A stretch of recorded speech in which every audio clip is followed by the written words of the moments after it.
All right. Good morning, everybody. So as Chris said, my name is Sally Flis. I'm the Director of Agronomy at the Fertilizer Institute, just down the road a little ways in Washington, D.C. And this morning I'm going to talk a little bit about some of the national sustainability initiatives from the retail side and where we're at with just a really quick update on where we're at with some national policy. But how some of the 4R stuff and nutrient management practices that you guys are probably already working with farmers on and recommending on farms fit into filling in the gaps for some of these sustainability programs. So just to give you guys an introduction of who we are, the Fertilizer Institute, we're a fertilizers industry trade group, so we're based in Washington, D.C., as I mentioned, and we help or represent fertilizer in policy issues, everything from worker safety, rail car transportation, to nutrient stewardship and other national policy initiatives. Just to give you guys a snapshot of some of the things that we're finding in the fertilizer industry, we do our State of the Industry report. The one that will be coming out here in the next few months will be the fourth year of our State of the Industry report, where we survey our members to collect information on what it is going on in the industry for all stewardship and sustainability programs. So everything from greenhouse gas emission reductions to in-field practice implementation. So this is a snapshot from the last one in 2017. There are 910 CCAs working at these retail locations, and this represents 21 of our member companies. So this isn't all the retail locations, but as you can see, CCAs are valued pretty highly by the industry in general, and we're seeing a lot of CCAs, and this number grows year over year as more companies participate and as more companies hire on or have CCAs pass their exams. All the full detailed information of the State of the Industry report is available at the website here. As I mentioned, we focus on four main areas: safety and security, transportation, the economic impact of fertilizer use, not just for the farmer, but for different levels of economic impact. The national impact, as you noticed here, fertilizer industry generates more than $139 billion in economic benefits and 80,000 direct jobs across the United States. And energy and the environment. And environment is the area that I focus on. I work with our 4R nutrient stewardship programs. And so this is a priority by the industry and a priority for our members and a priority in a lot of different states that face nutrient strategies or nutrient problems. And hopefully everybody knows 4Rs are the right source at the right rate, at the right time, in the right place. I know there's a lot of 4R activity in this region, so hopefully that's something everybody is aware of already. But our goal is to implement our 4Rs for better crop performance and help improve soil health and have cleaner air and water. So what is, beyond source, rate, time, and place, what is 4R nutrient stewardship? It's really actively and adaptively managing the nutrients that you're applying to that field, using all the tools that are available in order to adjust nutrient applications so that you're keeping as much of the nutrient in the field as you can going into that plant, and that we're not moving it into the environment where we see problems.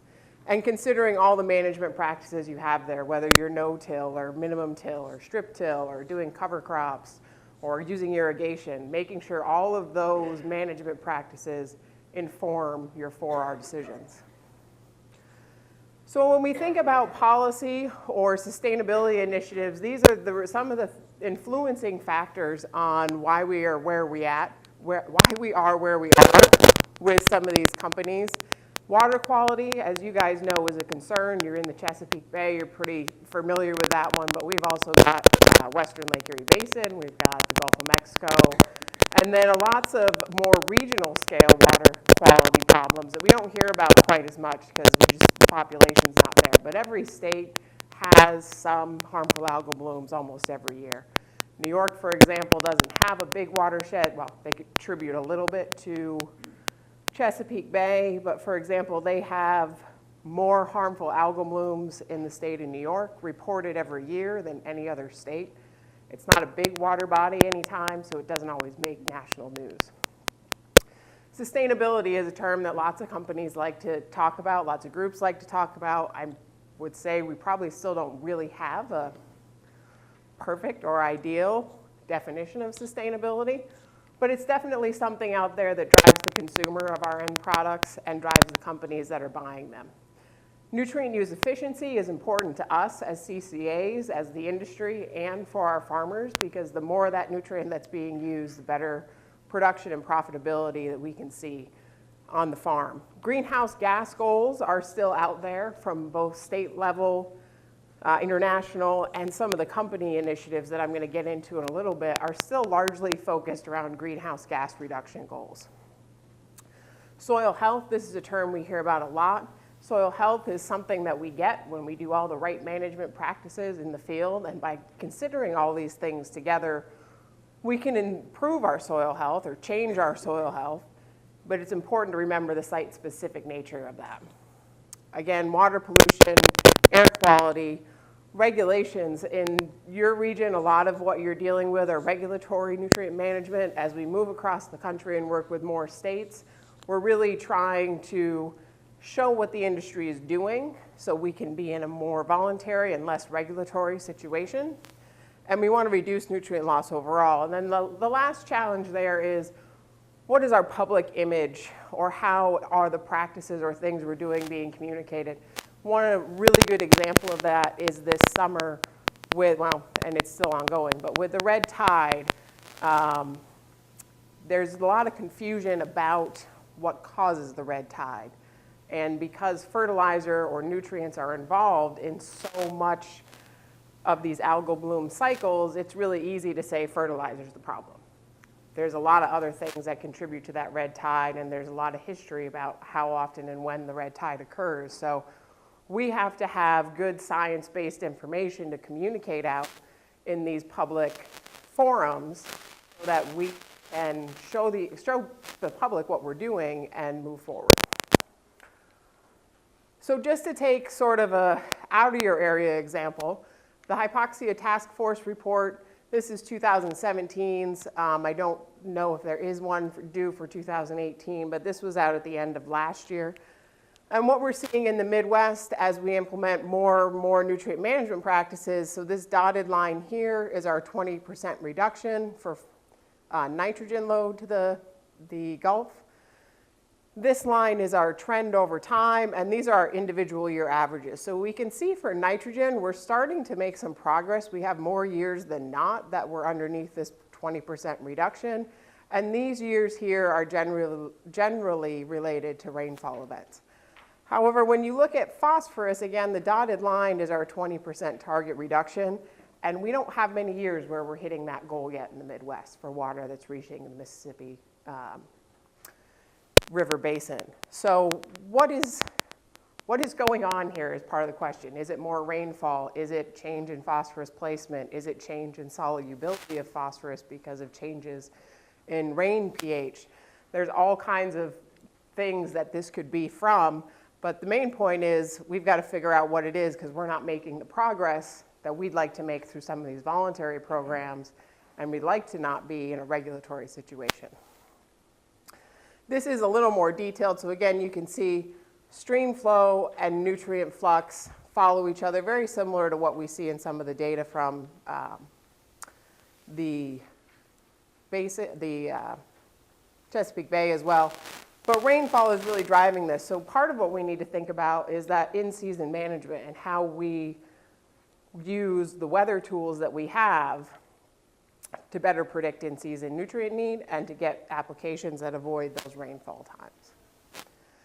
Moving to the Chesapeake Bay, hopefully you guys have already seen this. This is the 2018 report card, and in general, we're seeing progress in the right direction across the bay for overall health. They're saying that there's a long-term trend for significant improvement over time because of the practices and changes that are being made. They don't see any regions that are declining. You can see there's some that are level, but there's none that are getting worse anymore. They're seeing increased growth of underwater grasses, dissolved oxygen, total nutrients, all show positive trends for where we want to be going. However, clarity is still a concern in many areas, and some parts are making no progress. So mostly the message is we're making progress, but it's not time to give up. We need to keep moving forward with these practices so that we keep going in the right direction and keep making improvements over time. Greenhouse gas emissions, as I mentioned earlier, are a big area that still gets talked a lot about in these sustainability initiatives. Nitrous oxide is the biggest one from agricultural production, and it's quite a bit more potent than carbon dioxide or methane, and about 13% of that greenhouse gas emissions is predicted to be from synthetic fertilizer use. On a global scale, these companies have all set some sort of greenhouse gas or sustainability reduction that they want to meet in order to ensure their consumers that they're participating to moving the right way. So you can see the interesting thing to note in this slide is a lot of these are getting really close. Coke wanted to reduce by 25% by 2020. That's a year away now.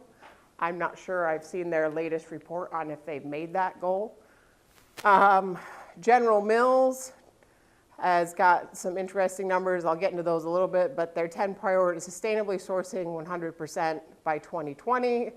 Again, Unilever greenhouse gas, half their greenhouse gas impact of products by 2020. Walmart, probably the biggest one, has their fertilizer optimization, which again, I'll get into some more of the details of Walmart's plan. The point is, all of these companies are setting these goals for us. Fertilizer in most of these analysis, or nutrient use, whether it's from fertilizer or manure, is a big part of meeting these reduction goals. Getting a little further into a couple specifics of these, General Mills, as I mentioned, sustainably source 100% of their top priority ingredients by 2020. So if we look at the list, you guys have dairy and some corn out here. They don't have poultry on here, but as you can see, this was their report at the end of 2016. They're only about a third, maybe by now, because this is getting to be a little bit old, of the way to meeting those sustainability goals that they said they were going to meet by the end of 2020, which is now just a little over a year away. But one of the things that's encouraging for us as CCAs and for us as the industry is they want to document this on continuous improvement and the field to market framework, which takes into account a lot of 4R practices, a lot of tools like Russell or WEP for determining nutrient loss and greenhouse gas production from the farm. So they're using the things that we've used historically or the practices that we recognize as being effective in order to acknowledge these goals.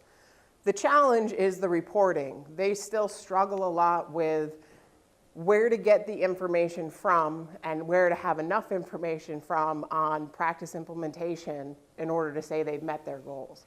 So I think we've got a huge opportunity as we communicate with these companies to help fill those gaps for them. For example, Walmart 2 years ago now, announced their Gigaton Challenge, which was to reduce greenhouse gas emissions across their whole entire supply chain by a gigaton by 2050. So their goal is moved out a little bit further. But one of the things, if you go to their website and look at how they plan to do it, is they've got a practice table here for low, medium, and high greenhouse gas reduction from fertilizer practices. And these are all practices we're doing or recommending or talking to farmers about. Data collection, precision ag, rate recommendations based on real-time weather data, use of nitrification inhibitors, split or late season nitrogen application, using land-grant university rates. So again, this is where there's a real opportunity for us to help these companies meet their goals and show what our farmers are doing and what you guys are doing really well as crop consultants, helping farmers implement these practices to help reach not only the farmers' production goals and profitability goals, but that can be used to help these companies meet their challenges. Additionally, in this year, so in 2018, the Fertilizer Institute conducted a survey to find out who knows what about 4R across the country. We did a qualitative online survey where we had 24 crop advisors and 21 farmers, and they were from across the country. And we asked them 3 days worth of questions about 4R nutrient stewardship, what they know about it, what type of education they like to see, what they actually find interesting, why or why not they recommend it. All the farmers in the survey had over 200 acres. I don't think that's supposed to be hectares, and grew a combination of any of these crops here. After we got the results of the qualitative survey online, we then did we did a phone survey of 203 farmers from across the country, again with those same qualifications for participation. What we found was that for crop advisors or retail advisors, 96% of the people we surveyed in that first qualitative survey, and it was kind of a low number, and we didn't repeat the phone survey with them because there was such a high awareness, are aware of the 4R concepts. And that they feel that 92% of farmers are receptive to new fertilizer science. So they feel like farmers want to do this stuff, they're interested in it, they want to implement new practices. But they said the biggest thing is that 71% that said that farmers, which isn't really surprising, want to know what's it going to cost them, what's the return on the practice implementation going to be before they will implement or convert to a new practice. For our awareness, farmers, unfortunately, was quite a bit lower. We were only about 30% that knew a lot or some about 4R practices. What we found when we looked into this a little bit further as to why they knew or why they were not implementing 4R practices is that we had about 58% of the farmers that take a wait and see approach before they adopt a practice, and 42% of farms that will adopt a farm practice pretty quickly. And what we found is that in this wait and see approach, we had a higher age, a little bit lower income, and fewer acres. So there is a split in how we need to communicate or work with farmers on how to implement these practices as we work with them in the field. However, what's great for us is farmers see CCAs and ag retailers and fertilizer retail as one of their main sources of information. 76% said they frequently speak to other farmers about fertilizer practices. So the work that we do on farms to help farmers demonstrate how practices work and if they work and where they work and when they work is really valuable to helping other farmers adopt those practices to help meet the sustainability and the long-term goals of our nutrient loss reduction strategies. And then 76% also said that their agronomist or retailer are their top fertilizer information source. And this is pretty consistent across surveys. There's multiple surveys out now that show farmers really see their CCA or their agronomist as a top advisor for making those nutrient management decisions. Soil health is a term we hear a lot about, but it is something that can help drive farmers to make practice change. So at the beginning of the presentation, I started out with some pretty high-level numbers about how practice change or weather or the combination of the two are influencing changes we see in water quality. The challenge is, and you guys have probably seen it, and probably not quite as much in this area, but if you go out on a farm and try and talk to people about more of a global or national scale concern for water quality, you kind of lose interest from the farmer. They're not really concerned with that because they don't see it every day. They don't deal with it every day. When we talk about soil health, on the other hand, they can see over time the changes in soil health or productivity in their fields as they make these practice changes. So farmers felt that when we get the 4Rs right, it means that we're improving soil health, and that means improving crop performance. So these are good ways to help share that message of why we should change practice adoption. They also feel that when we get the 4Rs right, we're minimizing the impact of the environment and retaining nutrients. Action now may reduce the need for regulation later, And that was only 45%. And I know a lot of the conversations we have around why we should do nutrient management often focus on, if we do this now, we can avoid regulation in the future. You guys aren't necessarily in that atmosphere, but we would hope to avoid any more severe regulation on our nutrient applications into the future. The thing is, the farmers aren't really worried about that. We talk about it a lot as that being their top concern, and they really don't want to be regulated. Well, they don't want to be regulated, but they want to have productive soils more than they don't want to be regulated. So we need to message why we make practice change more from how it's going to influence the productivity of the farm and less from these higher level areas of, are we influencing national or regional policy as we implement practices. They see the value of reducing risk of good and bad weather through soil health, and doing more to improve their crop yields and profit with 4Rs and soil health. But as I mentioned in the earlier slide, cost is really the big driver of this. So how do we link our specific practices and benefits to real-world examples? Farmers get a lot of information. You guys as CCAs get a lot of information about this product's going to give you 5% more yield, or this product's going to give you more profitability, but often they're not backed up by some really good numbers. So as we look at these practices, it gets to be even more and more challenging because some of them aren't related, or the costs that come into them. When we look at something like precision ag, you're looking at the investment of some really expensive equipment. Sometimes if you want to do in-season application and you're looking at buying new sprayers or Y-drop systems, that can be really expensive. And what is the cost or benefit of that over time is really important to the farmer as they make the decision to buy that or pay extra for that service. So one of the things we've started working on are some case studies. And what we found is that as we increase the level of management, so go to more advanced nutrient management, we see a decrease in the cost for implementing those practices. So as we go from just doing maybe out of season fall application, so far we've only worked on Midwest examples, so I'm going to still talk out of season application. So as we look at fall nitrogen application and no variable rate application to 5x nitrogen application all in season, and phosphorus and potassium in season variable rate application, we see reductions of $50 to $75 per acre in cost that it takes to do those practices.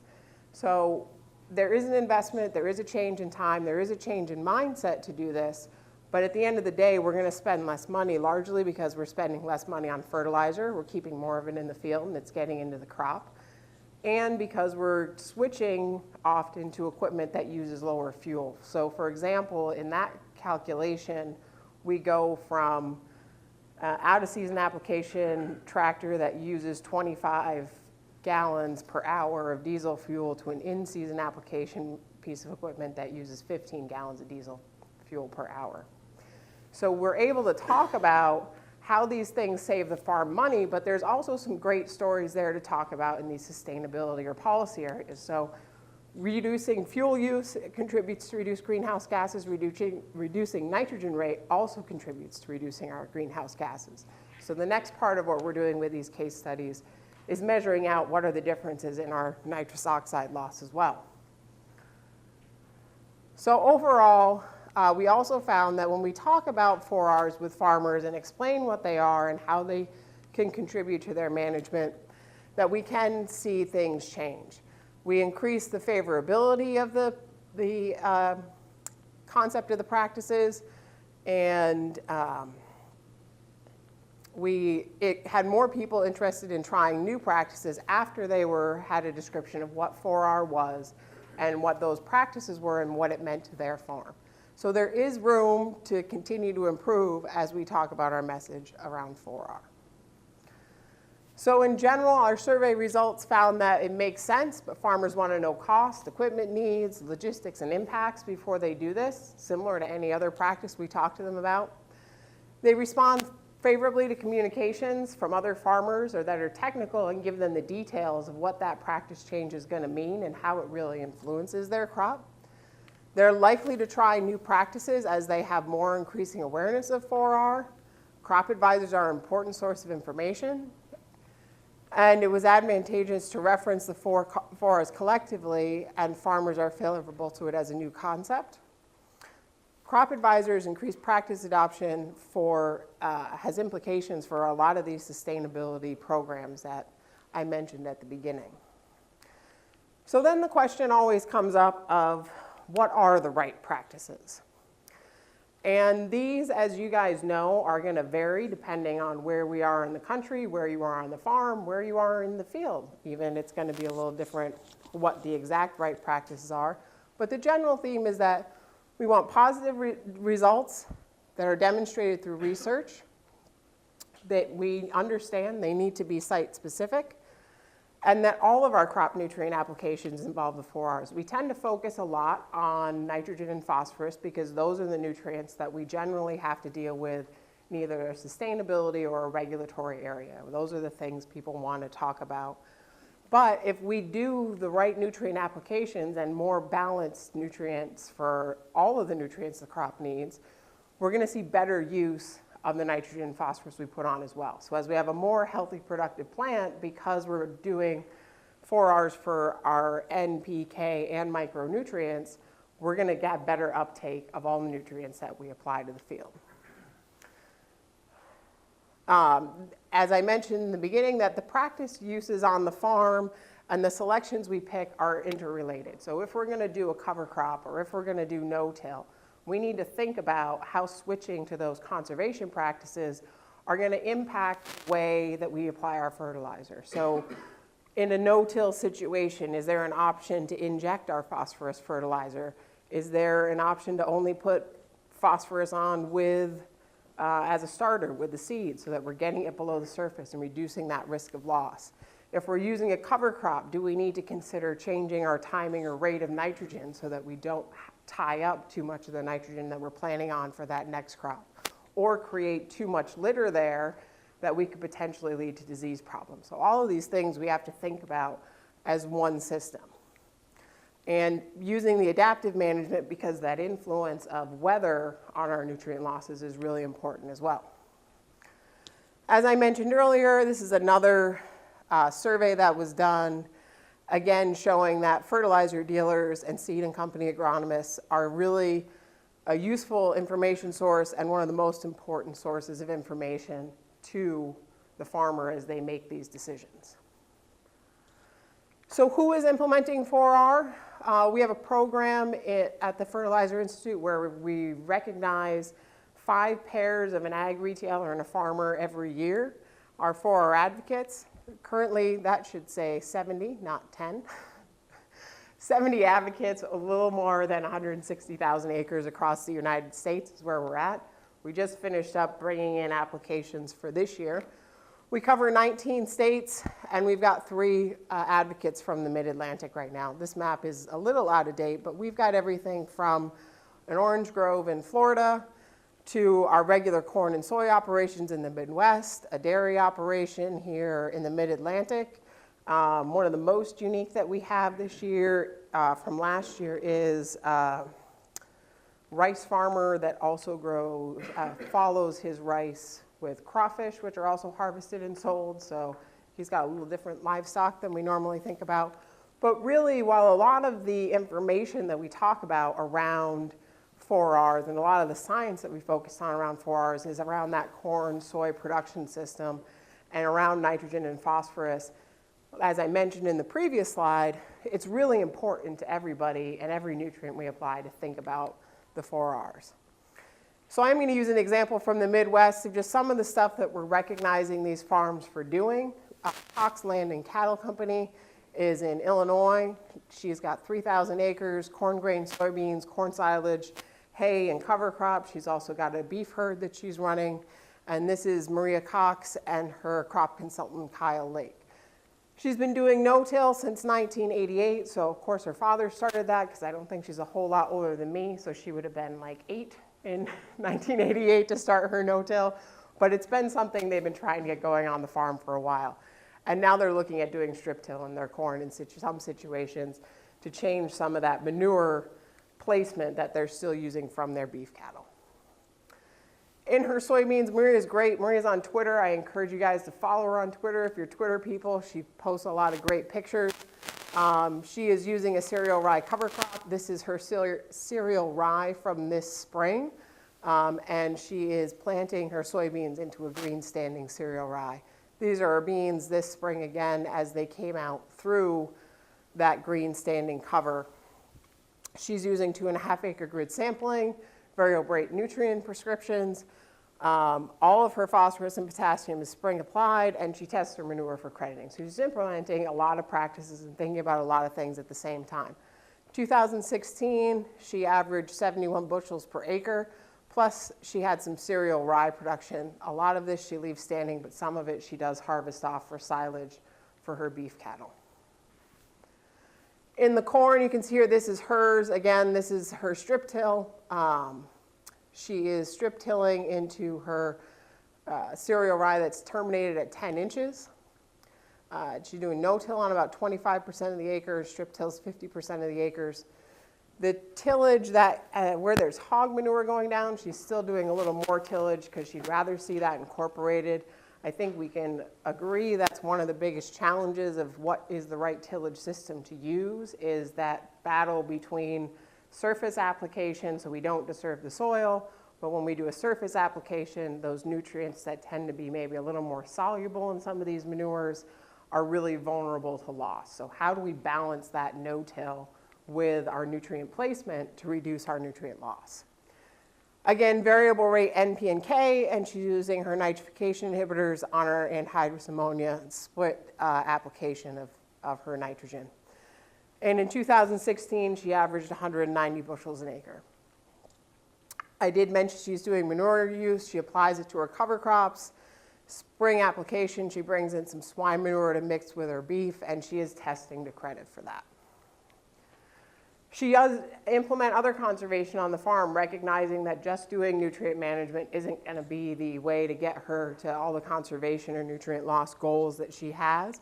So she has a pollinator program. She's doing some CRP land. She's got buffer strips and grass waterways that she's also implementing to meet the conservation goals that she has on that farm. Just a little, this is Maria planting this spring. These are the reasons why she's using cover crops and 4Rs on her farm and how she feels about the need to implement these practices. So this falls into, from that earlier slide, how do we communicate to the general public about all the right things that we're doing without getting bogged down in the really specific science that we as agronomists will want to talk about of why we picked this practice for this field or this practice for that field. Overall, everybody plays a role. We've got lots of tools for our knowledge, and we're going to be shifting some of our communication to be a little more farmer-facing so we can create some more of that push and pull between advisors and farmers to see increased practice adoption. We work a lot to educate stakeholders about 4R nutrient stewardship. For example, I'm headed from here to Denver for the Sustainable Agriculture Summit, where we'll be doing a session with one of our 4R advocates from Kansas about why he recommends 4R practices to farmers. And what's important to this is using the common language makes it easier for us to communicate when we talk to policymakers. So just a little bit on the 2018 Farm Bill, because right now we don't really know where it's going. Hopefully they're going to pass it by December. This is the first time TFI has engaged in the Farm Bill. We largely don't have a big place there because fertilizer isn't recognized as one of the commodities, essentially. But what we've done this year is advocate for increased priority for funding for fertilizer nutrient research. So we don't have a dollar amount attached to that, but what it does, and it is in both the House and the Senate version of the bill, underneath the research title to be a priority. What happens is that when that research call comes out from USDA or other federal granting agencies, they have to include that as part of the things that they want to fund. And in my talk this afternoon, I'll talk a little bit about our 4R Research Fund. And we encouraged that and lobbied for that this year because we want to be able to direct researchers who are trying to answer the questions about what to do next or how to use more advanced weather models or whatever the next challenge is, have a place to point them to and say, this is where there's funding available.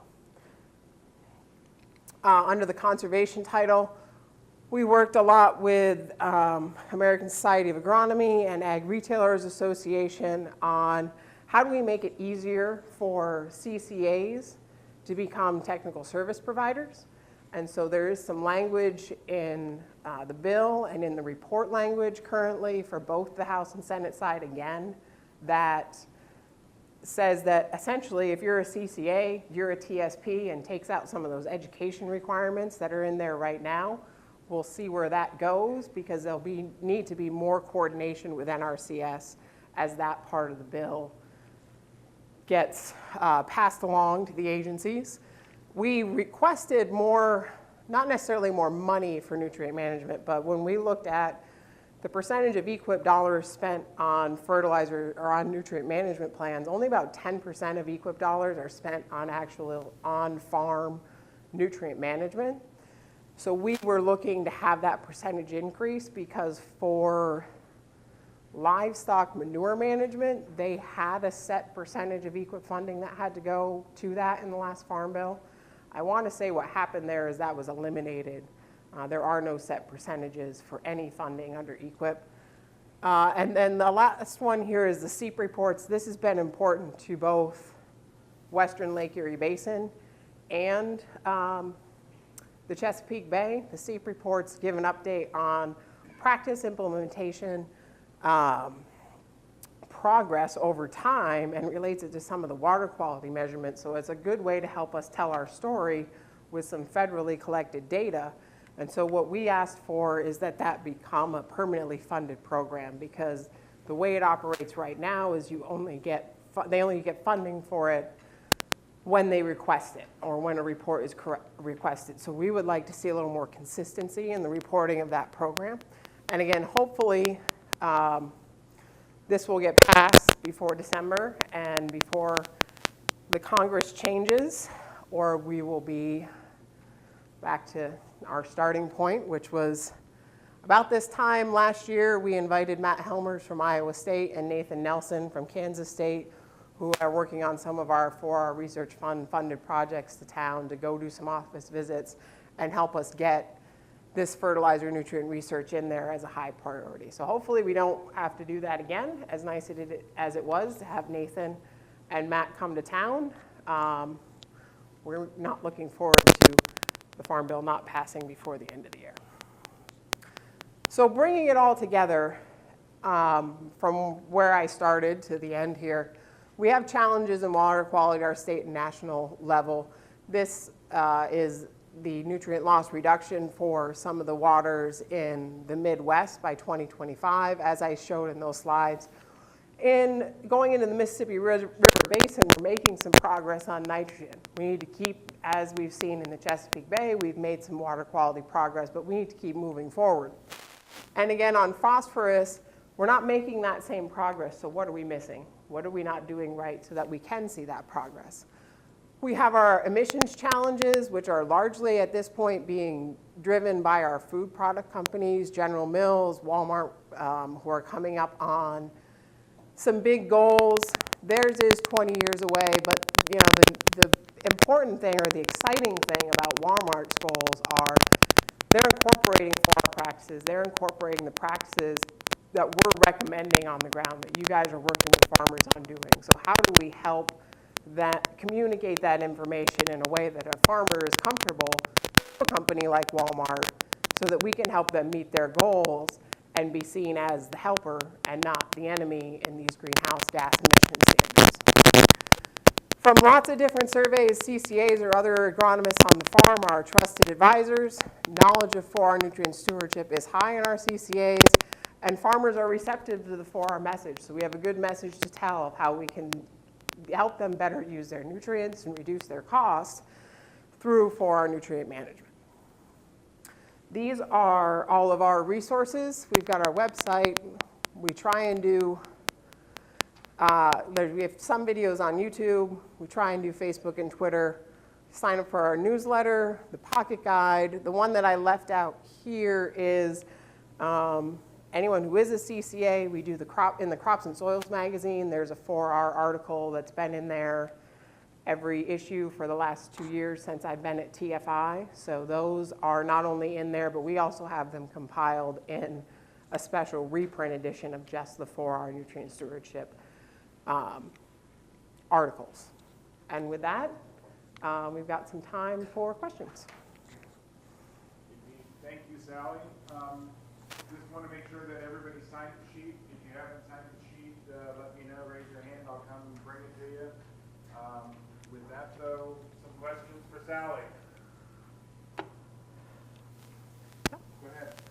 What's the tie between Walmart and farming? I didn't realize, are you saying Walmart?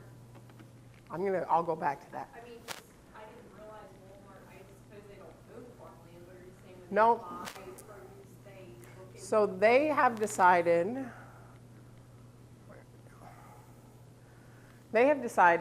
like many of the retail-facing companies, that they're going to have a sustainability, largely a greenhouse gas-facing sustainability goal.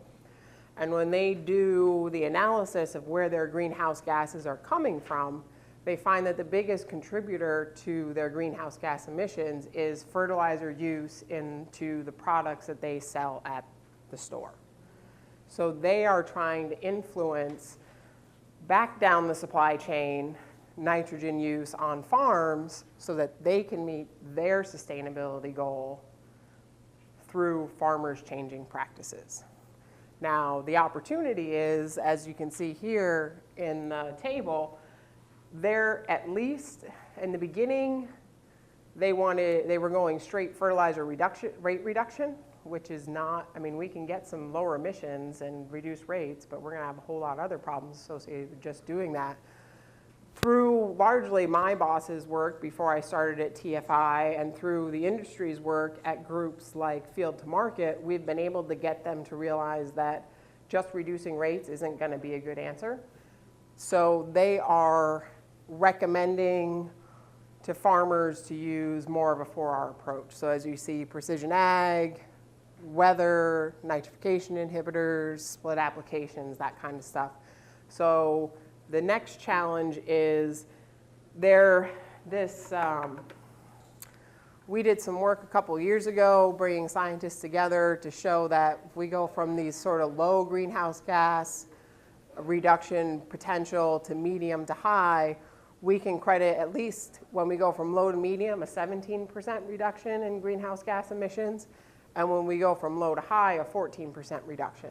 So the real challenge now is we've got the science established to what's the benefit for greenhouse gas reduction with these practices. How do we now communicate back to Walmart through the practices that we're recommending to farmers that we're doing this to help them meet their goals before somebody as large as Walmart decides, no, you guys aren't doing what we thought you would do. We're going back to 50% nitrogen rate reduction, or we're not going to buy your product. So no, they don't own any land, but they're trying to backwards kind of influence the supply chain. But while they may not own any land, they contract to grow the strawberries, the whatever that they sell, and then they try to set the bar for that grower. If they want to grow for Walmart, then they got to get in, or they have to do X, Y, or Z in order for Walmart to show their sustainability efforts. I mean, that's a big market. It's not only a marketing thing, but I mean, it is part of the marketing shtick as well, right? Right, yeah. In the back? Are we getting to a common definition of the word sustainable? And if so, what is that definition? I'm going to say no. No. And then I'm not going to try and because I don't want to have to try and define sustainability. You might be in a position to know. No, I don't think we do. Only from the very general level that when we talk about it, we want to talk about environmental, economic, and social that all of those things are being maintained at the same time, that we're not just looking at one piece of that puzzle in order to be sustainable. It's not one of my favorite terms, but I don't think it's going away either. Your quick question. Yep.